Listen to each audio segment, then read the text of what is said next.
அப்படின்னா நான் முட்டாளா? Everybody is genius. எப்போனா உன்னை இந்த ஸ்கேலில் மெஷர் பண்ணக்கூடாது, உன்னை மெஷர் பண்ண வேண்டிய ஸ்கேலு. என் வீட்டு நாயை தவிர்த்து எல்லாருமே சொல்றாங்க. நான் ஒரு குட்டி ஸ்டோரி சொல்றேன். ஜென்ரலாக வந்து மல்டிபிள் இன்டெலிஜென்ஸ் இருக்கு. ஒரு சிம்பிள் பேசிக் மேத்ஸே தெரியலனா ஏன் திடீர்னு இப்போ உனக்கு இந்த கேள்வி? கான்டென்ட் கிரியேட்டர்ஸ், இன்ஃப்ளூயன்சர்ஸ் இவங்கெல்லாம் வந்து. ஆனால் எனக்கு ஒரு சீரியஸான டவுட் இருக்கு. நான் மேத்ஸில் ரொம்ப வீக்காக இருக்கேன். எப்படின்னா ஒரு பேசிக் மேத்ஸ் கூட எனக்கு தெரியாது. அப்படின்னா நான் முட்டாளா? நான் இன்டெலிஜென்ட் கிடையாதா? ஏன் திடீர்னு இப்போ உனக்கு இந்த கேள்வி? இல்லை, நேற்று எங்கள் வீட்டுக்கு ரிலேட்டிவ்ஸ் வந்திருந்தாங்க. நான் இதுக்கு முன்னாடி ஒரு ஜென்சி கிட் வீடியோ பண்ணியிருந்தேன்ல, அவங்ககிட்ட கேட்டிருந்தேன், என்னோட வீடியோ பார்த்தீங்களா? பார்த்தேன். எப்படி இருக்கா? நல்லா இருக்கு. அதெல்லாம் இருக்கட்டும். சரி, உங்கள் அப்பா கஷ்டப்பட்டு உன்னை படிக்க வைக்கிறாருல்ல, உங்கள் அப்பா நிறைய லோன்லாம் வாங்குறாரு, அதுக்கான கேல்குலேஷன் சொல்லு, அது இன்ட்ரெஸ்ட் என்னன்னு சொல்லு அப்படின்னு சொல்லிட்டு கேட்டாங்க. எனக்கு அதுக்கு ஆன்சர் பண்ண முடியல, கேல்குலேஷன் பண்ண முடியல. அவங்க ஒன்று கேட்டாங்க, இன்னும் உன்னால் சிம்பிள் கேல்குலேஷன் கூட பண்ண தெரியல, நீலாம் வந்து இன்ஃப்ளூயன்சர்னு பேச போயிட்டியா? நமக்கு ஒரு கேல்குலேஷன் கூட தெரியல, நம்ம எப்படி அதெல்லாம் பேச போகிறோம்? நம்ம அவ்வளோதான் வேஸ்ட் அப்படின்னு எனக்கு ஒரு மாதிரி டிசப்பாயின்மெண்ட் ஆயிடுச்சு. அதுக்கு நீ ஆன்சர் சொல்லலன்னா நீ முட்டாள் ஆயிடுவியா? ரிலேட்டிவ்ஸ் மட்டும் சொல்லலை, என் ஸ்கூல் சொல்லுது, ஸ்கூல் மார்க்ஸ் சொல்லுது, ஃப்ரெண்ட்ஸ் சொல்கிறாங்க, என் வீட்டு நாயை தவிர்த்து எல்லாருமே சொல்கிறாங்க. உன்னோட இந்த முட்டாளு இன்டெலிஜென்ஸ் கன்ஃபியூஷனை வந்து கிளியர் பண்ணுறதுக்கு நான் ஒரு குட்டி ஸ்டோரி சொல்கிறேன். ஒரு காட்டில் லயன் வந்து என்ன பண்ணுது, அந்த காட்டில் இருக்க எல்லா அனிமல்ஸ்லையுமே கூப்பிடுது. ஓகேவா? பறக்கிற அனிமல், ஓடுற அனிமல், குதிக்கிற அனிமல், ஸ்விம் பண்ணுற அனிமல், அதாவது ஃபிஷ்ஷை கூப்பிடுது, மங்கியை கூப்பிடுது, பேர்ட்ஸை கூப்பிடுது, எலிஃபெண்ட்டை கூப்பிடுது, ஜிராஃபியை கூப்பிடுது, சீட்டா, உல்ஃப்னு எல்லா அனிமலையும் கூப்பிட்டுட்டு உங்கள் எல்லாருக்கும் இன்றைக்கி வந்து ஒரு டெஸ்ட் வைக்க போகிறேன். இந்த டெஸ்ட்டில் நீங்கள் பாஸ் பண்ணீங்கன்னா உங்கள் எல்லாத்துலேயுமே யார் ரொம்ப இன்டெலிஜென்ட் இருந்தது எனக்கு தெரிஞ்சிடும். சரி, இங்கே இருக்கிற இந்த பெரிய மரம் இருக்குல்ல, இந்த பெரிய மரத்தில் யார் ரொம்ப ஃபாஸ்ட்டாக போய் அந்த டாப்பில் ஏறி நிற்கிறாங்களோ அவங்க தான் ரொம்ப இன்டெலிஜென்ட்டுன்னு. உடனே என்ன பண்ணுது, மங்கி குடுன்னு ஜம்ப் பண்ணி மேலே போயிடுது. இந்த பக்கம் பார்த்தா பறவை என்ன பண்ணுது, இப்படின்றதுக்குள்ள பறந்து டாப்புக்கு போயிடுது. ஓகேவா? எலிஃபெண்ட்டுக்கு என்ன பண்ணுறதுனே தெரில, அது ஏற போனால் அந்த மரமே வளையுது, இன்னும் கொஞ்சம் ஏறிச்சுன்னா மரம் உடச்சி விழுந்துடும். ஓகேவா? ஜிராஃபி பார்க்குது, இதில் எப்படி நம்ம ஏறுறது அப்படின்ட்டு, அதுவும் ரொம்ப கன்ஃபியூஸ் ஆகிடுது. ஃபிஷ்ஷு இங்கேருந்து நம்ம ஜம்ப் பண்ணால் கூட இவ்வளோ தூரம் தானே ஜம்ப் பண்ண முடியும், நம்ம எப்படி இவ்வளோ பெரிய ட்ரீக்கு வந்து நம்ம ஜம்ப் பண்ணி அங்கே போக முடியும் அப்படின்ட்டு அதுவும் பயங்கர கன்ஃபியூஸ் ஆகி அது என்ன யோசிக்குது, ஐயோ நாம் ரொம்ப முட்டாள் பழகுது, நம்மளால் இவ்வளோ ஹைட்டுக்கெலாம் வந்து ஜம்ப் பண்ண முடியாதுன்னு ஃபிஷ்ஷும் வந்து என்ன பண்ணுது, ஓகே நாமளும் முட்டாள் தான் பழகுது அப்படின்ட்டு ஃபிஷ்ஷு, இந்த எலிஃபெண்ட்டு, ஜிராஃபி, எல்லா அனிமல்ஸ் எக்ஸப்ட் இந்த மங்கி பேர்டை தவிர, ஓகே, இவங்க 2 பேரும் ஜம்ப் பண்ணிட்டாங்க. அது போய் பறந்து போய் நின்றுடுச்சு. இப்போ வந்து லயன் என்ன சொல்லுது, ஓகே ஃபஸ்ட்டு வேகமாக போனது வந்து நம்ம மங்கி தான், அதனால் இந்த ஃபாரஸ்ட்லேயே ரொம்ப இன்டெலிஜென்ட்டான ஒரு அனிமல் எதுன்னா நம்ம மங்கி தான் அப்படின்னு அனௌன்ஸ் பண்ணுது. ஓகேவா? இந்த டெஸ்ட்லேருந்து கிடைச்ச இந்த அனௌன்ஸ்மெண்ட்டை வச்சு உனக்கு என்ன புரியுது? மங்கியோட எபிலிட்டி ஜம்ப் பண்ணுறது, ஸோ அது ஜம்ப் பண்ணி போயிடுச்சு. இப்போ எலிஃபெண்டோட எபிலிட்டி நடக்கிறது, ஃபிஷ்ஷோட எபிலிட்டி ஸ்விம் பண்ணுறது, ஜிராஃபியோட எபிலிட்டி நடக்கிறது தான். இப்போது ஃபிஷ்ஷால் ஜம்ப் பண்ண முடியலன்னா அது எப்படி முட்டாள் ஆகிருமா? அதோட எபிலிட்டி ஸ்விம் பண்ணுறது தானே. கரெக்ட், இதே மாதிரி தான். ஸோ உன்னோட எபிலிட்டி என்னன்றது மற்றவங்களுக்கு தெரியாமல், ஓகேயா, உன்னை தப்பான ஸ்கேலில் மெஷர் பண்ணுறாங்க, அதுதான் ப்ராப்ளம். உன்னை அவங்க வந்து இந்த மேத்தமெட்டிக்கல் ஸ்கேலில் மெஷர் பண்ணுறாங்க, உன்னை இந்த ஸ்கேலில் மெஷர் பண்ணக்கூடாது. உன்னை மெஷர் பண்ண வேண்டிய ஸ்கேலு இந்த ஸ்கேலு, புரியுதா? இந்த ஸ்கேலில் உன்னை மெஷர் பண்ணால் நீ இன்டெலிஜென்ட்டாக இல்லையான்னு கண்டுபிடிக்கிறது கரெக்ட். ஏன்னா உன்னோட எபிலிட்டி என்ன, நீங்கள் வந்து உட்காந்து மில்லியன்ஸ் ஆஃப் பீப்புள் முன்னாடி பேசுகிற அப்படின்னா உன்னோட எபிலிட்டி என்ன, பேசுகிறது தான் உன்னோட எபிலிட்டி. பேசுகிற உன்னோட எபிலிட்டியை வந்து மேக்ஸோட கம்பேர் பண்ணால் எப்படி நீ வந்து ஸ்டூப்பிட் ஆகிட முடியும்? இந்த ஸ்கூல் காலேஜே பார்த்தீங்கன்னா 1 or 2 இன்டெலிஜென்ஸை தான் வந்து டெஸ்ட் பண்ணுறாங்க. அந்த 1 or 2 இன்டெலிஜென்ஸை வச்சு உன் என்டையர் லைஃப், உன் என்டையர் ஃப்யூச்சரையே அவங்க டிசைட் பண்ணுறாங்க. அது வந்து ரொம்ப தப்பான ஒரு விஷயம். ஏன் அப்படின்னு கேட்டிங்கன்னா, ஹியூமன்ஸ் பார்த்தீங்கன்னா ஜென்ரலாகவே மல்டிபிள் இன்டெலிஜென்ஸ் இருக்குது ஹியூமன்ஸ் கிட்ட. ஃபஸ்ட்டு இந்த உலகத்தில் யாருமே முட்டாள் கிடையாது. Everybody is genius. எப்போனா அவங்கவுங்க இன்டெலிஜென்ஸ் எதுன்றதை கண்டுபிடிச்சி அந்த இன்டெலிஜென்ஸை மேட்ச் பண்ணுற மாதிரியான ஒரு கரியரில் போனாங்கன்னா எல்லாருமே ஒரு ஜீனியஸ் தான், எல்லாருமே ஒரு இன்டெலிஜென்ட் தான். அண்ணா, முதல்ல நானே அப்படி கண்டுபிடிக்கிறது, இப்போ மற்றவங்க கண்டுபிடிக்கலனா கூட என்னோட இன்டெலிஜென்ஸ் என்னன்னு அவங்க எப்படி கண்டுபிடிப்பாங்க? ஜென்ரலாக வந்து மல்டிபிள் இன்டெலிஜென்ஸ் இருக்குது. அதை வந்து மேஜராக 9 இன்டெலிஜென்ஸாக கிளாஸிஃபை பண்ணலாம். அதில் ஃபர்ஸ்ட் இன்டெலிஜென்ஸ் பார்த்தோன்னா வந்து லாஜிக்கல் அண்ட் மேத்தமெட்டிக்கல் இன்டெலிஜென்ஸு. இதில் பார்த்தோன்னா ஒரு பர்சனோட எபிலிட்டி எப்படி இருக்கும்னா லாஜிக்கலாக திங்க் பண்ணுவாங்க, ப்ராப்ளத்தை வந்து ஈஸியாக சால்வ் பண்ணுவாங்க யூஸிங் நம்பர்ஸ், பேட்டர்ன்ஸு அண்ட் ரீசனிங்கை யூஸ் பண்ணி. உதாரணத்துக்கு பார்த்தோன்னா வந்து சாஃப்ட்வேர் இன்ஜினியர்ஸு, சயின்டிஸ்ட்டு இவங்கெல்லாம் வந்து இந்த லாஜிக்கல் அண்ட் மேத்தமெட்டிக்ஸில் வந்து ரொம்ப ஸ்ட்ராங்காக இருப்பாங்க. நெக்ஸ்ட்டு பார்த்தோன்னா லிங்குவிஸ்டிக் இன்டெலிஜென்ஸ். லிங்குவிஸ்டிக் இன்டெலிஜென்ஸ்னால் என்னன்னு பார்த்தோன்னா பீப்புள் வந்து யார் வந்து லாங்குவேஜில் ரொம்ப ஸ்ட்ராங்காக இருப்பாங்க. இப்போ ஃபார் எக்ஸாம்பிள் சில பேர் தமிழ் ரொம்ப ஸ்ட்ராங்காக இருப்பாங்க தமிழில், அண்ட் சில பேர் வந்து மல்டிபிள் லாங்குவேஜ் பேசுவாங்க. தமிழ், தெலுங்கு, மலையாளம், இங்கிலீஷ்னு எல்லா லாங்குவேஜ்லையுமே சரளமாக பேசுவாங்க.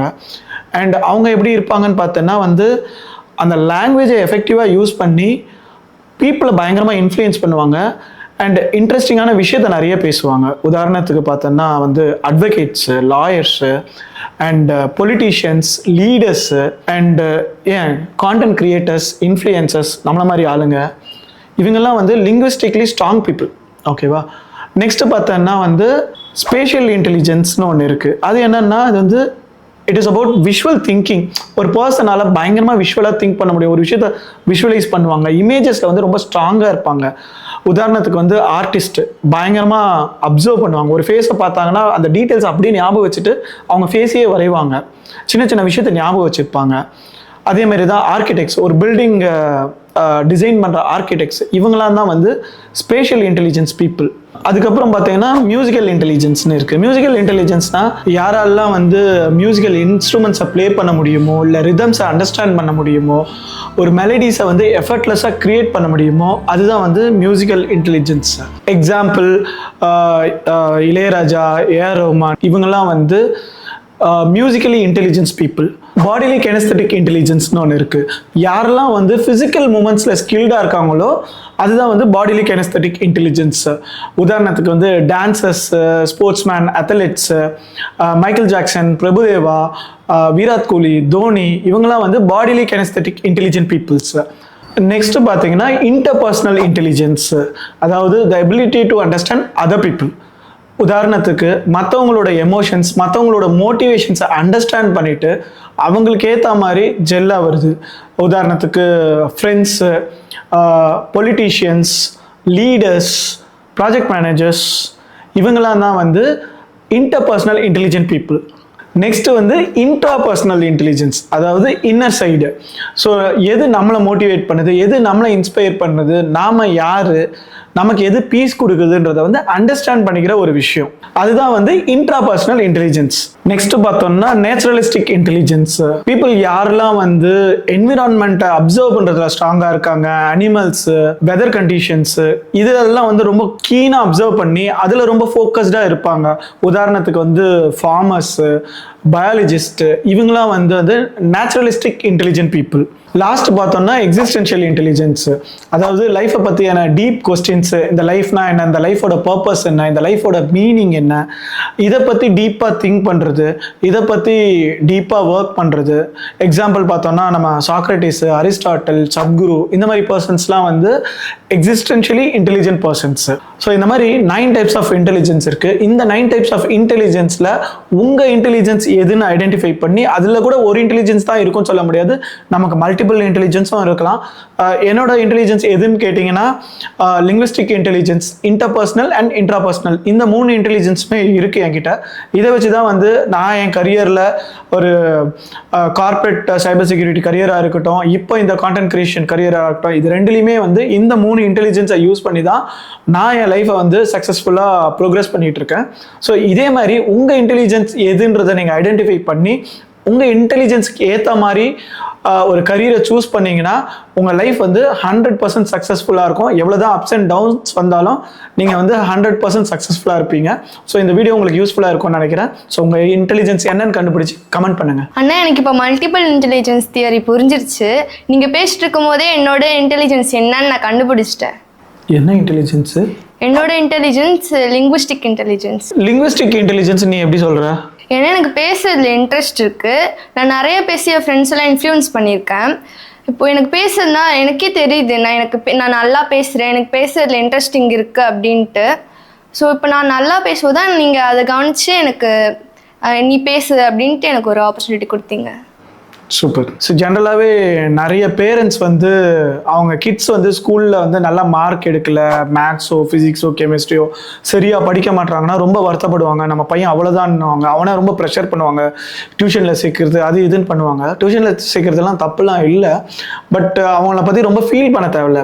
ஃபஸ்ட்டு அவங்க என்ன பண்ணணும்னு பார்த்தீங்கன்னா, அந்த பேரண்ட்ஸ் வந்து அவங்க கிட்ஸோட இன்டெலிஜென்ஸ் என்னன்றதை ஃபஸ்ட்டு கண்டுபிடிச்சி அவங்க இன்டெலிஜென்ஸ்க்கு ஏற்ற மாதிரி அதை க்ரூம் பண்ணுறதுக்கு அவங்க சப்போர்ட் கொடுக்கணும். உதாரணத்துக்கு வந்து அவங்க கிட்ஸ் வந்து நிறைய மியூசிக் இன்ஸ்ட்ருமெண்ட்டெல்லாம் ஈஸியாக ப்ளே பண்ணுறாங்கன்னு வச்சுக்கோங்க.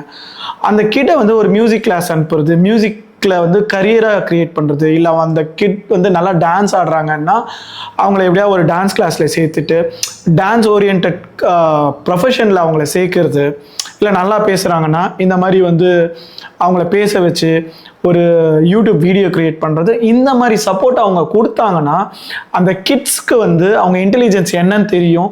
அவங்க அந்த இன்டெலிஜென்ஸ்க்கு ஏற்ற மாதிரியான கரியரை சூஸ் பண்ணி ரொம்ப சக்ஸஸ்ஃபுல்லாக இருப்பாங்க. ஸோ இதுதான் வந்து ஒரு நல்ல ஒரு விஷயம். எல்லா பேரண்ட்ஸுமே தெரிஞ்சுக்கிட்டு அண்ட் அந்த கிட்ஸோ இல்லை அந்த பர்சன்ஸோ வந்து அவங்க இன்டெலிஜென்ஸ் எதுன்னு ஐடென்டிஃபை பண்ணாங்கன்னா அவங்க லைஃப் வந்து ரொம்ப சூப்பராக இருக்கும்னு நான் நினைக்கிறேன். இப்போ ரீசெண்ட் டைம்ஸில் பார்த்தீங்கன்னா வந்து செஸ் பிளேயர்ஸ் வந்து பிரகானந்தா, குகேஷ் இவங்கெல்லாம் பார்த்தீங்கன்னா வந்து அவங்க பேரண்ட்ஸ் வந்து அவங்களோட இன்டெலிஜென்ஸ் வந்து செஸ்ல இருக்குது அப்படின்றத ஐடென்டிஃபை பண்ணி அவங்களுக்கு சப்போர்ட் கொடுத்ததுனால தான் வந்து இன்றைக்கி வந்து அவங்க வேர்ல்ட் லெவல் செஸ் பிளேயர்ஸ். அவங்க வந்து ஸ்கூலோ காலேஜ்லேயோ டாப்பர்ஸ் கிடையாது, பட் செஸ்ஸில் வந்து அவங்க டாப்பர். இன்றைக்கி பார்த்தீங்கன்னா இன்றைக்கி அவங்க எங்கேயோ போயிட்டாங்க. ஸோ இதுதான் வந்து பேரண்ட்ஸ் வந்து புரிஞ்சிக்க வேண்டிய ஒரு விஷயம். ஸோ அவங்களோட கிட்ஸ்க்கு என்ன இன்டெலிஜென்ஸ் இருக்குன்னு ஐடென்டிஃபை பண்ணி அதுக்கு ஒரு நல்ல சப்போர்ட் கொடுத்தோம்னா எல்லாரோட கிட்ஸோட லைஃபுமே வந்து ரொம்ப சூப்பராக இருக்கும். ஸோ எல்லாருமே வந்து ஜீனியஸ் தான், அவங்கவுங்க இன்டெலிஜென்ஸை ஐடென்டிஃபை பண்ணி அந்த இன்டெலிஜென்ஸ்க்கான ஃபீல்டில் ஒர்க் பண்ணாங்கன்னா. சூப்பர்ண்ணா, எனக்கு இந்த வீடியோ ரொம்ப ஐ ஓப்பனிங்காக இருந்துச்சு. எனக்கு ஒன்று மட்டும் நல்லா புரிஞ்சிச்சு, நான் லெஸ் இன்டெலிஜென்ஸ் கிடையாது, டிஃப்ரெண்ட்லி இன்டெலிஜென்ட். வியூவர்ஸ் பார்த்துட்டு இருக்க நீங்கள் உங்கள் இன்டெலிஜென்ஸை கண்டுபிடிச்சிட்டிங்கன்னா கமெண்ட்டில் சொல்லுங்கள். அப்புறம் உங்கள் ஃபேமிலி அண்ட் ஃப்ரெண்ட்ஸ்க்கு இந்த வீடியோ யூஸ்ஃபுல்லாக இருக்கும்னு நினச்சிங்கன்னா லைக் பண்ணி ஷேர் பண்ணுங்கள். Thanks for watching. Stay tuned for more informative and interesting videos. It's Tilak signing off.